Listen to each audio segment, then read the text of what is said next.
Untuk mendukung tutorial komputer, kalian bisa mengklik subscribe. Halo, selamat datang di tutorial komputer. Tutorial kali ini mengenai LibreOffice Writer Numbering List atau daftar berurut. Kenapa disebut daftar berurut? Karena jika kalian menggunakan daftar dengan numbering, kalian harus mengurutkan daftar yang kalian buat. Karena jika tidak berurut, berarti salah. Kalian bisa langsung mengaktifkan perintah untuk membuat numbering di sebelah kanan bullet list di sini, dan kalian sudah membuat daftar berurut. Tentunya, jika kalian ingin menonaktifkannya, kalian tinggal mengkliknya kembali, dan jika kalian ingin menggunakan format yang lain, kalian tinggal memilih di sebelah kanannya dengan ikon tanda panah.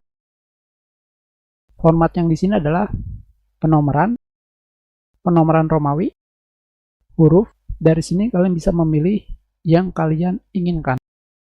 Misalkan tentunya penomoran yang ini formatnya hanya nomor, dan sekarang kita buat daftarnya.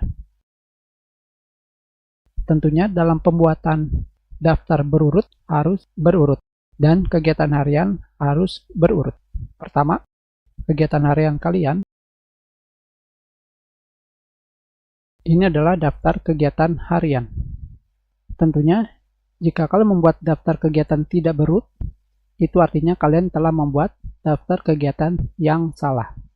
Dan untuk mengakhiri dalam pembuatan daftar berurut, kalian tinggal melakukan enter 2 kali, maka kalian sudah selesai membuat daftar berurut. Dan jika kalian ingin menggunakan format penomoran yang lain, kalian bisa memilih kembali pada tanda ikon panah ke bawah, dan kalian pilih More Numbering. Di sini, kalian bisa memilih pada numbering, ini adalah daftar yang sebelumnya.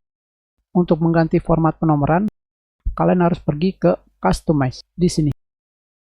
Ini adalah format penomorannya. Di sini kalian bisa memilih berbagai macam format. Tentunya bagian atas untuk bullet, dan selebihnya kalian bisa memilih sesuai yang kalian inginkan. Kita klik OK. Dan kalian sudah mengganti format penomoran dari daftar berurut. Tentunya kalian juga bisa menggantinya secara langsung seperti ini. Kita sudahi. Terima kasih.